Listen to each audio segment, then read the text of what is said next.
അത് കഴിഞ്ഞ് അണിയറ കിട്ടുന്നു. അണിയറയിലെ പ്രവർത്തകരാരൊക്കെ? അണിയറയിൽ മഞ്ഞിലാസനാണ്. മഞ്ഞിലാസന അന്നത്തെ ഏറ്റവും വലിയ അനുഭവങ്ങൾ പഠിച്ച സത്യനെ വെച്ച് ഒരുപാട് പടങ്ങളൊക്കെ എടുത്തുള്ളതാണ്. സംവിധാനം ഭരതൻ അറിയാലോ. അപ്പൊ അങ്ങനെ അത് നല്ലൊരു സബ്ജക്റ്റ് ആണ്. അത് ഹീറോ തന്നെയാണ്. സോമൻ ചേട്ടനൊക്കെ ഉണ്ടെങ്കിലും ഹീറോ ഞാനായിരുന്നു. പിന്നെ അതിൽ ആ റോള് നല്ല ആൾക്കാർക്ക് ഇഷ്ടപ്പെട്ട ഒരു ക്യാരക്ടറാണ് ബലരാമൻ. അപ്പൊ ഉറൂബ് എനിക്ക് ലെറ്റർ എഴുതിയിരുന്നു എന്റെ പടം കണ്ടിട്ട്. എന്റെ ബലരാമൻ എന്ന് പറഞ്ഞ കഥാപാത്രം എനിക്ക് പെർഫെക്റ്റ് ആയിട്ട് തോന്നി. അതിന്റെ റീസൺ ഞാൻ ആ ബുക്ക്, ആ നോവല് വായിച്ചിട്ടുണ്ട്. പിന്നെ സ്ക്രിപ്റ്റ് വായിച്ചിട്ടാണ്, ഭരതൻ ചേട്ടൻ തന്നെ പറഞ്ഞ് വായിച്ചിട്ടാണ് ചെയ്തു തുടങ്ങിയത്. അതുകൊണ്ട് എനിക്ക് ആ ക്യാരക്ടർ ശരിക്കും ചെയ്യാൻ പറ്റി. പിന്നെ ഞാൻ ഇടയ്ക്ക് ഫീൽഡിൽ നിന്ന് മാറാൻ കാരണം വെച്ചാൽ പിന്നെ ഞാൻ അതിന് എനിക്കൊരു 7 പടങ്ങൾ ഹീറോ ആയിട്ടുണ്ട്. 5 ഒറ്റയ്ക്ക്, 2 സുകുമാരൻ ഞാൻ ഈക്വലോള്, പിന്നെ ഒരെണ്ണം വിൻസെന്റ് എന്നൊരു പടമാണ് പുള്ളി ഞാനും, അത് അടിപ്പടം. അപ്പോഴാണ് ഈ ബ്ലാക്ക് ആൻഡ് വൈറ്റ് മാറി കളറിന്റെ ഒരു വരവ് ഇങ്ങനെ. അപ്പൊ ബ്ലാക്ക് ആൻഡ് വൈറ്റ് വേണ്ട എന്നുള്ള അഭിപ്രായം ഡിസ്ട്രിബ്യൂട്ടർക്കും തിയേറ്റർക്കും ഒക്കെ ഉണ്ടായിരുന്ന ഒരു സമയം. അപ്പൊ ഇങ്ങനെ മാറി വന്നുകൊണ്ടിരിക്കുമ്പോൾ ആ സമയത്തുള്ള കുറെ ഷൂട്ടിംഗ് തീർന്ന് സെൻസറിങ് കഴിഞ്ഞതായിട്ടുള്ള ഒരു 44 പടം പെട്ടിയിലായി പോയി. പ്രേം നസീറിന്റെ തന്നെ ഒരു 10 പടം, സോമൻ ചേട്ടൻ, സുകുമാരൻ ചേട്ടൻ, അല്ല പ്രേം നസീറിന്റെ, സോമൻ ചേട്ടൻ, സുകുമാരൻ ചേട്ടനൊക്കെ ഹീറോ ആയി പലരും ചെയ്യുന്ന പല പല പടങ്ങൾ, പ്രൊഡ്യൂസ് ചെയ്ത പടങ്ങളും ബഹദൂർക്കയുടെ പടങ്ങളൊക്കെ ഉണ്ടാകുന്ന കൂട്ടത്തിൽ. അപ്പൊ ഞാൻ ഈ കയറി വന്ന സമയത്തുള്ള ഒരാളുടെ 7 പടം ഇരുന്ന് പോയാൽ അറിയാലോ. 7 പടം അത് ഹീറോ പടങ്ങൾ. അപ്പൊ എനിക്ക് പക്ഷെ അത് എന്നോട് ആസ്ട്രോളജിസ്റ്റ് ഒക്കെ ഇങ്ങനെ ഞാൻ ചോദിക്കാതെ ഇങ്ങോട്ട് പറഞ്ഞിരുന്നു, നിങ്ങൾ ഈ കുറച്ച് നാൾ ഈ ഫീൽഡിലായിരിക്കില്ല, പിന്നെ രണ്ടാമത് തിരിച്ചു വരും, ഇപ്പൊ നിങ്ങളൊരു ഈ ഫീൽഡിൽ പറ്റിയൊരു ടൈമല്ല നിങ്ങൾ പറഞ്ഞു. അതുകൊണ്ട് ഞാനത് ജസ്റ്റ് മൈൻഡ് ചെയ്യില്ല. അതൊക്കെ ബിസിനസ്സും ഒക്കെ അങ്ങനെ മാറി. എന്ത് ബിസിനസ്? ഞാൻ ഒരു ഇൻട്രാവെനസ് ഫ്ലൂയിഡിന്റെ ഓൾ കേരള ഏജൻസി, ഇൻട്രാവെനസ് ഫ്ലൂയിഡിൽ നമ്മൾ ടിപ്പ് കൊടുക്കണം. അത് നമ്മൾ അത് ഒരുപാട് 10-25 ഐറ്റംസ് ഉള്ള സാധനമാണ്. ഈ പെൻ ബോർഡിലൊക്കെ അതാണെന്ന് തോന്നുന്നു അല്ലേ? ഇൻട്രാവെനസ് ഫ്ലൂയിഡ് എന്ന് പറയും, IV ഫ്ലൂയിഡ്, വെയിനിൽ കൂടി, അതാണ് ഇൻട്രാവെനസ്. എന്റെ ഫീൽഡൊന്നും അല്ല. അതിങ്ങനെ ഒരു വേറെ സിറ്റുവേഷനിൽ കാരണം എനിക്ക് പരിചയമുള്ള ഒരുപാട് എന്റെ ഒരുപാട് ഇപ്പൊ കൊച്ചിൻ ഹോസ്പിറ്റൽ ഡോക്ടർ മോഹൻ എന്റെ കസിനാണ്. ഡോക്ടർ TNV നായർ FRCS എന്റെ കസിനാണ്. ഫസ്റ്റ് MRCP കാരൻ അച്ഛന്റെ ഫസ്റ്റ് കസിനാണ്. Doctor DG Pillai Trivandrum medical college പ്രൊഫസറായിരുന്നു, ഡയറക്ടർ പ്രൊഫസറായിരുന്നു, കാലിക്കറ്റ് മെഡിക്കൽ കോളേജ് ഡയറക്ടർ പ്രൊഫസറായിരുന്നു. അപ്പൊ അങ്ങനെ ഒരു കമ്പനി അവരൊന്ന് ഇൻട്രൊഡ്യൂസ് ചെയ്ത് കൊടുക്കാൻ പറഞ്ഞു. അപ്പൊ അങ്ങനെ ചോദിച്ചപ്പോ ഓക്കെ നിങ്ങൾ, ഞാൻ വേറെ നിങ്ങളുടെ ഇതൊക്കെ ഉണ്ടായിരുന്നു, അപ്പൊ why don't you do it, നമ്മളിപ്പോ ഇങ്ങനെ ഒരു സംഭവം ആയിട്ട് ചെയ്യാന്ന് പറഞ്ഞപ്പോൾ പിന്നെ അതിനകത്ത് ഇറങ്ങി. അത് വളരെ സക്സസ്ഫുൾ ആയിട്ട്. ചെന്നൈയിലായിരുന്നോ? ഇല്ല, ഇവിടെ കേരളത്തിൽ തന്നെ. ഞാനിപ്പോൾ എറണാകുളം തുടങ്ങി ട്രിവാൻഡ്രത്തും ഇവിടെ ഉള്ള എല്ലാ മെയിൻ ഹോസ്പിറ്റലുകളിലും പ്രൈവറ്റ് ചെയ്ത് അങ്ങനെ പോയി. അങ്ങനെ ഇരിക്കുമ്പോഴാണ് ഇങ്ങനെ നല്ല അവിടെ നിന്ന് ദോഹയിലുള്ളപ്പോൾ അവിടെ ഇങ്ങനെ പറഞ്ഞ് എനിക്ക് ഇൻട്രസ്റ്റ് അല്ല. നമ്മൾ ബേസിക്കലി കലാകാരനെ കൊണ്ട് ഗൾഫിൽ നിന്നും പറഞ്ഞാൽ നമുക്ക്,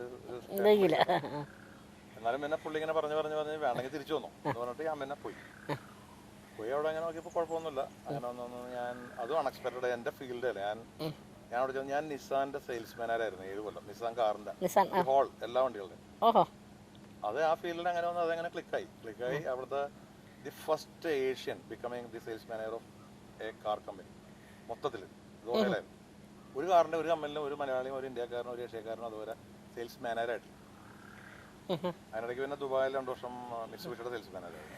ഇതെങ്ങനെ ആ പദവിയിലേക്ക് കിട്ടാനുണ്ടായ സാഹചര്യം? അവിടെ ചെന്ന് ഇങ്ങനെ ഒരു ഇന്റർവ്യൂവിന് വന്നപ്പോൾ പിന്നെ ഞാൻ ഇംഗ്ലീഷ് മീഡിയം ഒക്കെ ആയതുകൊണ്ട് ഈ ലാംഗ്വേജ് ഭയങ്കര സ്ട്രോങ് ആണ്. പിന്നെ നമ്മൾ ഈ അഭിനയം ഉള്ളിൽ ഇങ്ങനെ ഉള്ളതുകൊണ്ട് നമുക്ക് ഒരു കാര്യം പ്രസന്റ് ചെയ്യാനൊന്നും പ്രയാസമില്ല. മാർക്കറ്റിംഗ് അല്ലെങ്കിൽ സെയിൽസ് എന്ന് പറയുന്നത്. അപ്പൊ ഇൻഡസ്ട്രിയൽ മെഷീനറീസിന്റെ സെയിൽസ് എക്സിക്യൂട്ടീവ് ആയിട്ടാണ് ജോയിൻ ചെയ്തത്. ഒരു ടാർഗറ്റ് വന്നു, 1 ഇയർ ടാർഗറ്റ്. ആ ടാർഗറ്റ് ഞാനൊരു 2.5 മാസം കൊണ്ട് കവർ ചെയ്തു. അപ്പൊ അവർ സെയിൽസ് മാനേജറാക്കി. അപ്പൊ അത് നന്നായിട്ട് അവർ കാറിന്റെ ഒരു സെക്ഷനും കൂടെ ഏൽപ്പിച്ച് പറഞ്ഞപ്പോൾ കാറിന്റെ ഫ്ലീറ്റ് സെയിൽസ് മാനേജറായി. അത് നന്നായിട്ട് പോയിക്കൊണ്ടിരുന്നു. അവിടെ പിന്നെ ഓണേഴ്സ് തമ്മിലുള്ള ക്ലാഷൊക്കെ വന്നപ്പോൾ ഞാൻ ദുബായിക്ക് പോയി. വീണ്ടും തിരിച്ച് ദോഹയ്ക്ക് വന്നു. അവിടെ നിന്ന് ഞാൻ ഇതിനെ വിട്ട് റിസൈൻ ചെയ്ത് വന്നാണ്. എത്ര കാലം ദോഹയിലുണ്ടായിരുന്നു? എല്ലാം കൂടി ദോഹയിലും ദുബായ് എല്ലാം കൂടി 8-9 വർഷം ഉണ്ടായിരുന്നു. 9 വർഷം ഉണ്ടായിരുന്നു. അങ്ങനെ അവിടെ പിന്നെ കളഞ്ഞിട്ട് പോകാൻ കാരണം? കളഞ്ഞിട്ട് പോകുന്ന ഇത്രയും വലിയൊരു പൊസിഷനിൽ ഫാമിലി വിട്ട് കഴിഞ്ഞപ്പോൾ പിന്നെ പിള്ളേർ ഇങ്ങനെ 2 ആമ്പിള്ളേരാണ്. ഒരാള് വിനായക് വിവേക്, അവരിപ്പോ മൂത്താള് engineering electronics and communication 3rd year. Second sun Vivek, അവൻ +1.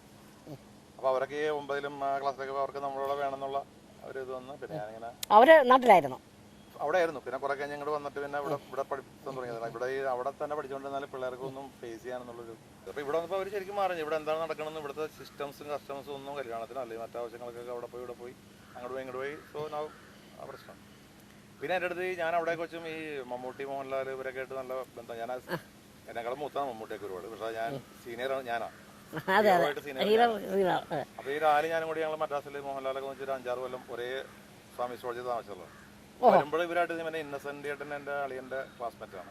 അങ്ങനെ ഇവരൊക്കെ ആയിട്ട് എംബ്ലി ജഗതിയൊക്കെ ഇല്ല. ഇവരൊക്കെ വരുമ്പോ എന്നെ ഞങ്ങൾ അല്ലെങ്കിൽ ഫോണിൽ ഞാൻ വിളിക്കും. അവിടെ വരുമ്പോ കാണും. അപ്പൊ മമ്മൂട്ടിയാണ് എന്നെ ഏറ്റവും കൂടുതൽ നിർമ്മിച്ചത് ഇറങ്ങാൻ പറഞ്ഞു.